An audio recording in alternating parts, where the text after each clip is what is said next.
Soal nomor 12, ketahui fx sama dengan setengah x ditambah sin x. Untuk x lebih besar 0 kurang dari 360 derajat. Yang tanyakan adalah koordinat titik balik minimum. Nah, kita cari. Nah, f aksen x sama dengan setengah cos x. Nah, karena turun setengah x itu setengah. Kemudian turunan sin adalah cos x. Nah, kemudian kita cari penyebab stasioner. Syaratnya adalah f aksen x sama dengan 0. Nah, sehingga kita dapatkan dari sini setengah x, setengah ditambah cos x sama dengan 0. Kita pindah ruas sehingga kita dapatkan cos x sama dengan negatif setengah. Nah, cos berapa yang ketemu negatif setengah? Sama aja dengan cos x sama dengan cos 120 derajat. Sehingga nilai x1 sama dengan 120 derajat plus k kali 360 derajat. Dan x2 sama dengan negatif 120 derajat plus k kali 360 derajat. Kalian kalau bingung masalah ini, ingat-ingat persamaan trigonometri bentuk kosinus. Kemudian dari penyelesaian umum ini, kita cari, jalankan nilai k-nya. K sama dengan 0, berarti x1 sama dengan 120 derajat. X2 sama dengan negatif 120 derajat. Ingat di sini paling kecil 0, sehingga ini tidak berlaku. Kemudian jika K sama dengan 1, maka X1 sama dengan 480 derajat. X2 sama dengan 250 derajat. Ingat di sini paling besar 390 derajat, berarti ini tidak berlaku juga. Sehingga nilai X penyebab stasioner adalah 120 derajat dan 240 derajat. Kemudian kalau sudah kita cari penyebab stasioner, kita cari nilai stasionernya. Nah, kita masukkan dalam fungsi fx sama dengan setengah x plus sin x. Sehingga kita dapatkan f120 sama dengan setengah kali 120 plus sin 120. Sehingga kita dapatkan ini setengah kali 120 berarti 60 derajat, sin 120 derajat setengah akar 3. Kemudian yang kedua, f 250 derajat sama dengan setengah 250 derajat ditambah sin 250 derajat. Ini kalikan setengah sama dengan 120 derajat. Sin 250 derajat itu terletak di kuadran 3. Berarti bernilai negatif. Sehingga titik stasionernya adalah 120 derajat, 60 derajat plus setengah akar 3. Dan 250 derajat, 120 derajat kurangi setengah akar 3. Nah, kemudian untuk mencari nilai titik balik maksimum atau minimum, kita pakai ujian turunan kedua. Kita tuliskan lagi titik stasionernya ini. Nah, uji turunan kedua, kita turunkan. Turunan pertama tadi setengah ditambah cos x. Maka turunan keduanya adalah turunan setengah 0, turunan cos negatif sin x. Berarti turunan kedua dari fx adalah negatif sin x. Kemudian sudut-sudut 120 derajat dan 250 derajat dimasukkan dalam turunan kedua. Berarti nilai turunan kedua saat x 120 derajat sama dengan negatif sin 120 derajat. Sama dengan negatif setengah akar 3. Berarti ini bernilai negatif. Berarti kurang dari 0. Kemudian yang kedua, f 250 derajat sama dengan negatif sin 250 derajat. Karena ini terletak di kuadran 3, berarti ini menjadi setengah akar 3. Bernilai positif berarti lebih besar 0.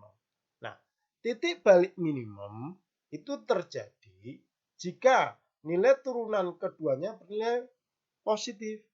Sehingga titik balik minimumnya adalah 240 derajat, 120 derajat kurangi setengah akar 3. Demikian pembahasan kita. Kemudian untuk soal nomor 13, kita perhatikan. Soal 13, diketahui hx sama dengan 4 cos x ditambah cos 2x untuk x lebih besar sama dengan 0 kurang dari sama dengan 2pi. Nah, yang tanyakan adalah koordinat titik belok. Nah, perhatikan yang tanyakan koordinat titik belok. Oke, kita bahas. Kita cari turunan pertama dulu. H aksen x sama dengan turunan cos itu adalah negatif sin. Berarti negatif 4 sin x. Turunan cos 2x, negatif 2 sin 2x. Turunan 2x, 2. Tuliskan ini. Nah, kemudian di sini ada sin 2x. Sudut rangkap, ingat-ingat. Sehingga ini bisa kita rubah menjadi min 4 sin X kurangi 2 kali 2 sin 2X cos X. Sudut rangka bentuk sinus. Sehingga ini. Nah, kemudian ini kita sederhanakan menjadi min 4 sin X. Ini 4 kali 2 negatif 4 sin X cos X. Dari sini kita perhatikan ini ada min 4 sin X. Ini juga ada. Kita faktorkan. Berarti dari sini kita dapatkan min 4 sin X kali 1 plus cos X. Nah, kemudian dari sini kita cari titik penyebab titik stasioner. Kita cari H aksen X sama dengan 0. Nah, kemudian sehingga kita dapatkan min 4 sin X kali 1 plus cos X sama dengan 0. Kemudian ini bentuk perkalian kita faktorkan. Berarti negatif 4 sin X sama dengan 0 atau 1 ditambah cos X sama dengan 0. Nah, dari sini kita dapatkan sin X sama dengan 0. Nah, sin berapa yang ketemu 0? Berarti ini kan sin X sama dengan sin 0. Tidak, sin X sama dengan sin 0 atau sin 2pi gitu. Nah, sehingga X-nya ini sama dengan 0 atau 2pi radian. Kemudian yang kedua, 1 tambah cos X sama dengan 0. Kita selesaikan. Berarti cos X sama dengan negatif 1. Cos berapa yang ketemu negatif 1? Berarti ini ada ini. Cos X sama dengan cos pi. Sehingga nilai X-nya sama dengan pi. Gitu. Dengan demikian, penyebab nilai stasioner adalah di X sama dengan 0, pi, dan 2pi radian. Oke, kita lanjutkan. Nah, tadi penyebab nilai stasioner di 0, 0 pi, dan 2pi radian. Sekarang kita cari nilai stasionernya. H aksen X sama dengan 4 cos X plus cos X. 4 cos X plus cos 2X. Nah, kita masukkan X-nya kali 0. Sehingga kita dapatkan 4 cos 0 ditambah cos 0. Sehingga kita dapatkan 4 kali 1 plus 1. Sama dengan 5. Kemudian yang kedua, H pi. X-nya ganti pi, jadi 4 cos pi ditambah cos 2pi. Sehingga kita dapatkan cos pi itu berarti negatif 1, cos 2pi sama dengan 1. Berarti dari sini kita yang dapatkan negatif 4 tambah 1 sama dengan negatif 3. Kemudian yang ketiga, cos 2pi sama dengan 4 cos 2pi tambah cos 4pi. Sehingga kita dapatkan 4 kali 1, karena cos 2pi sama dengan 1. Kemudian cos 4pi juga sama dengan 1. Sehingga sama dengan 5. Sehingga titik stasionernya adalah 0,5, pi, negatif 3, dan 2pi, 5. Kemudian kita pakai ujian turunan kedua. Turunan pertama ini Hx sama dengan 4 cos X plus cos 2X. Sehingga turunan pertama ini. Sehingga kita rubah. Jadi sekarang kita cari turunan keduanya. Ini 4 sin X. Jadi menjadi min 4 cos X turunan. Kemudian 2 sin 2X menjadi negatif 2 kali 2 cos 2X. Sehingga kita dapatkan turunan keduanya adalah negatif 4X, negatif 4 cos X kurangi 4 cos 2X. Nah, kemudian sudut-sudut 0 pi, pi radian, dan 2pi kita masukkan. Nah, nilai turunan kedua dari 0. Berarti kita dapatkan min 4 cos 0 kurangi 4 cos 2 kali 0. Sehingga kita dapatkan min 4 kali 1, min 4 kali 1 sama dengan negatif 8. Negatif 8 ini berarti negatif, berarti kurang dari 0. Kita tandai. Kemudian yang kedua, nilai pada saat X sama dengan pi radian. Sehingga kita dapatkan min 4 cos pi dikurangi 4 cos 2pi. Sehingga kita dapatkan negatif 4 cos pi itu sama dengan negatif 1 kurangi 4 kali cos 2pi itu sama dengan 1. Sehingga kita dapatkan sama dengan 0. Kemudian yang ketiga, nilai X-nya 2pi sehingga kita dapatkan negatif 4 cos 2pi kurangi negatif 4 cos 2 kali 2pi. Sehingga kita dapatkan negatif 4 cos 2pi kurangi 4 cos 4pi. Sehingga kita dapatkan negatif 4 kali 1 kurangi 4 kali 1 sama dengan negatif 8. Negatif 8 ini bernilai negatif sehingga kurang dari 0. Nah, kemudian yang tanyakan adalah titik belok. titik belok ini terjadi jika nilai turunan kedua dari nilai stasioner itu bernilai sama dengan 0. Sehingga ini terjadi jika X-nya itu sama dengan pi dan nilai stasioner sama dengan 3. Sehingga titik beloknya adalah pi, negatif 3. Demikian anak-anak untuk mencari titik belok. Kemudian untuk yang soal nomor 14. Diketahui fx sama dengan cos x plus 5. Nah, ini sudutnya terletak pada interval ini. Yang tanyakan adalah interval kurva cekung ke atas. Nah, kita bahas. Nah, kita cari turunan pertama dulu. F aksen x sama dengan negatif sin x. Kemudian turunan keduanya adalah negatif cos x. Nah, kemudian kalau sudah kita turunkan sampai turunan kedua ini, kita cari batas kecekungan. Batas kecekungan ini terjadi jika turunan kedua dari fx sama dengan 0.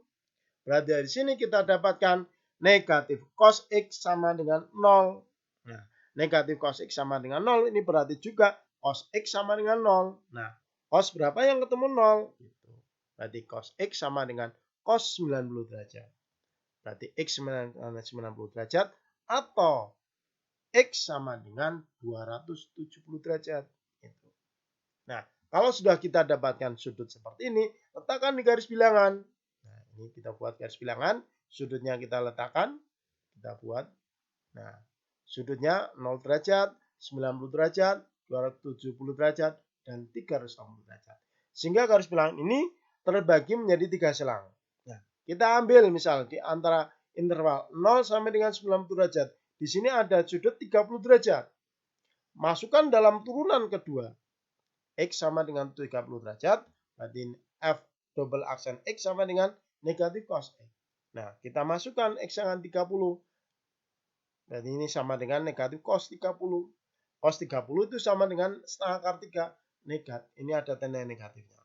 Ini bernilai negatif, berarti ini bernilai di selang yang ada sudutnya 30 derajat, di sini kita tanda ini negatif. Nah, demikian. Kemudian di sini ganti positif dan yang sini negatif. Selang-seling gitu. Nah, kemudian cekung ke atas terjadi jika nilai turunan kedua dari fx ini bernilai positif. Nah, bernilai positif terletak pada interval ini. Ini bernilai positif. Sehingga interval cekung ke atas adalah X lebih besar 90 derajat kurang dari 270 derajat. Demikian anak bahasan kita. Dan soal nomor 15. Diketahui persamaan gerak Ft sama dengan 3 kotangan T.